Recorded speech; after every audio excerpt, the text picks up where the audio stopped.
बसंत पंचमी का दिन माता सरस्वती को समर्पित होता है। माता सरस्वती विद्या, बुद्धि, वाणी, संगीत और कला की देवी हैं। माघ मास की शुक्ल पंचमी को बसंत ऋतु मनाया जाता है। चारों ओर पीला रंग छा जाता है। अब हम आपको माता सरस्वती की कथा सुना रहे हैं, कैसे उनकी उत्पत्ति हुई और कैसे उनका आगे सारा संसार चला।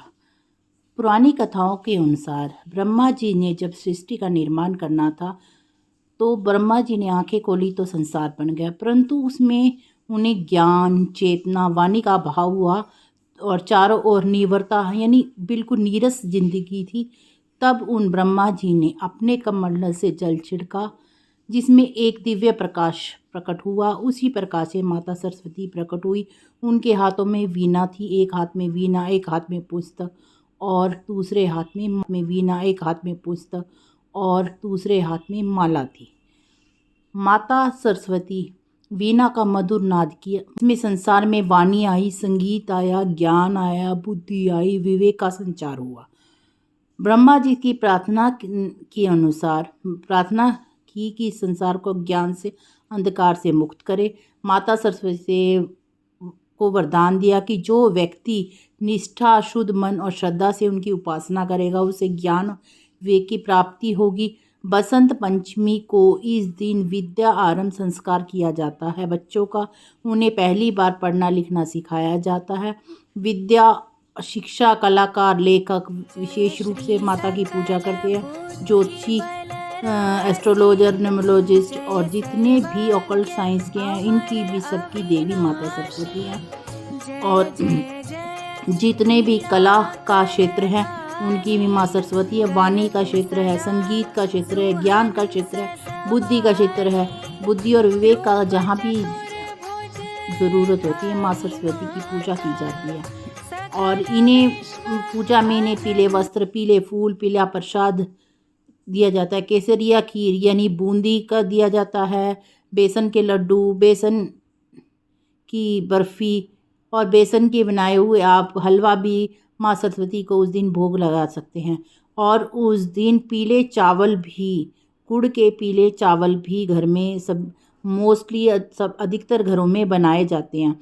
यह दिन नए कार्य, शिक्षा और रचनात्मक क्रिएटिविटी के लिए भी माँ सरस्वती का उपासना की जाती है। और जो इनका मंत्र है ओम ऐं सरस्वती नमः, इस मंत्र का जाप करने से आपकी श्रवण शक्ति बढ़ती है, पढ़ाई में ध्यान लगता है, वाणी में मधुरता आती है। और अगर ये और माता सरस्वती का बीज मंत्र ओम सरस्वती ऐं नमः, ज्ञान और बुद्धि के लिए माता का सरस्वती का मंत्र किया जाता है। एक मंत्र और ओम ऐं ह्रीं क्लीं महासरस्वती देवाय नमः, ये एक बहुत शक्तिशाली मंत्र है। और ये माता सरस्वती का यह मंत्र करने से आपको माँ सरस्वती के सभी रूपों को आप खुश कर सकते हैं, उनका आशीर्वाद प्राप्त कर सकते हैं। ओम ह्रीं श्री क्लीं महालक्ष्मी महासरस्वती, ये माता लक्ष्मी और माँ सरस्वती का एक साथ लिया गया मंत्र है। ये मंत्र आपको घर में सुख, समृद्धि, खुशहाली, ज्ञान, बुद्धि, वाणी, संगीत सारी चीज़ों पे विजय प्राप्त करने के लिए किया जाता है। मंत्र ओम ह्रीं क्लीं चामुंडे विच्चाय। ओम ये दुर्गा शक्ति का मुख्य मंत्र है। अगर इस मंत्र को हम पढ़ते हैं तो हम तीनों देवियों को, असुख शक्ति का प्रतीक है, जो हम जॉइंट रूप से तीनों देवियों का मंत्र कर रहे हैं। ओम ह्रीं क्लीं चामुंडे विच्चाय, ये धन और ज्ञान के लिए होता है, समृद्धि और विद्या के लिए होता है। दुर्गा, लक्ष्मी और सरस्वती के लिए इस मंत्र का इसे निवारण मंत्र भी कहते हैं। ओम ऐं क्लीं चामुंडे विच्चाय। माँ सरस्वती की कथा के बाद अब बसंत ऋतु कैसे मनाई जाती है। बसंत पंचमी को माघ मास की पंचमी को बसंत पंचमी मनाया जाता है। इस दिन पीले वस्त्र पहनाए जाते हैं, माता सरस्वती की पूजा की जाती है, माँ को पीले फूल अर्पण किए जाते हैं और किसी चीज़ का भोग, मीठी पीली चीज़ का भोग लगाया जाता है। और इस दिन बसंत पंचमी वाले दिन माँ सरस्वती की पूजा कर कर लोग बसंत पंचमी वाले दिन पतंग भी उड़ाते हैं। रंगों का ये भी पीले रंगों का एक त्योहार है और इस दिन बहुत अच्छा है कि आप हल्के पीले ताज़ी सब्जियां खाएं और ताज़ी ही मनाएं। इस दिन आप चारों ओर खुशहाली वातावरण में प्रकृति का आनंद लें। चारों ओर खुशहाली का वातावरण होता है। पेड़ों पर नए पत्ते आने लगते हैं। कोयल गाना गाना शुरू कर दिया। चारों ओर हरियाली और पीला रंग छाया होता है। बसंत पंचमी पर चारों ओर पतंग आप देख सकते हैं।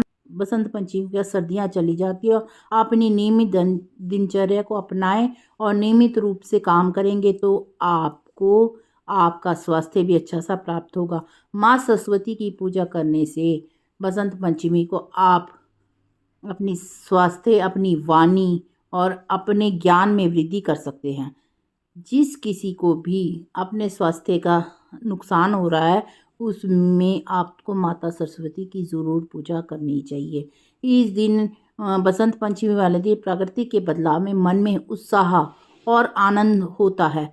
मन प्रफुल्लित हो जाता है। बसंत ऋतु आई और एक कहावत भी अपने बचपन से, आया बसंत पाला उड़न, यानी बसंत आने से बसंत ऋतु में चारों ओर सूरजमुखी, नारंगी के पीले फूल, गेंदे के बड़े बड़े पीले फूल, नारंगी हल्के से ऑरेंज कलर के गेंदे के फूल चारों ओर छाए होते हैं। हरियाली ही हरियाली, पीला ही पीला, हरियाली ही है। बसंत ऋतु का आगमन से चारों ओर इतना खुशहाल वातावरण होता है, इतना खुशहाल कि आपका मन आनंदित हो जाता है। भावना गर्म और खुशनुमा सा हो जाता है। सर्दी कम हो जाती है। चारों ओर खुशहाली छाई होती है। फूल खिलते हैं। पेड़ों पर नई पत्तियां उग जाती हैं। पक्षी मधुरता से चहकते हैं। तितलियां बगीचों में गाना गाती हैं। किसान नए फसलों के लिए खेत तैयार करते हैं। पुरानी फसलों की कटाई करते हैं। बसंत का मतलब अंत, बस अंत, यानी सर्दियों का अंत और नई चीज़ की शुरुआत। सबसे पहला फल को है स्ट्रॉबेरी। स्ट्रॉबेरी बसंत का सबसे पहला फल है। बसंत में कौन से फल खाने चाहिए? बसंत ऋतु में पपीता, केला, सेब, कीनू, संतरा, अमरूद, गाजर, टमाटर का सूप, मतलब इससे आपके स्वास्थ्य को बहुत लाभ मिलता है। बसंत में लोग पहले पिकनिक जाया करते थे। किसान बाजार जाया करते थे। नई नई बागवानी, नई नई खेतों में खेत उगाया करते थे। चारों ओर खुशहाली ही खुशहाली, नई शुरुआत का प्रतीक होता है। जमीन से पहले हरियाली निकलती है, फिर कली खिलती है। दुनिया भर में बसंत ऋतु को इस नाम से जाना जाता है। हमारी इतनी मेहनत से बनाई गई वीडियो को प्लीज़ लाइक, सब्सक्राइब तो ज़रूर कीजिए। बेल बटन दबाइए, हमारे उत्साह बढ़ा रहेगा। ऐसी ऐसी हम शानदार वीडियो आपके लेके आते रहेंगे। एक वीडियो बनाने में बहुत मेहनत लगती है, बहुत ज़्यादा, इसलिए प्लीज़ आप लाइक सब्सक्राइब का बटन ज़रूर दबाइएगा और शेयर कीजिए। आपको ये वीडियो अच्छी लगी तो आप इस वीडियो को शेयर भी कीजिए।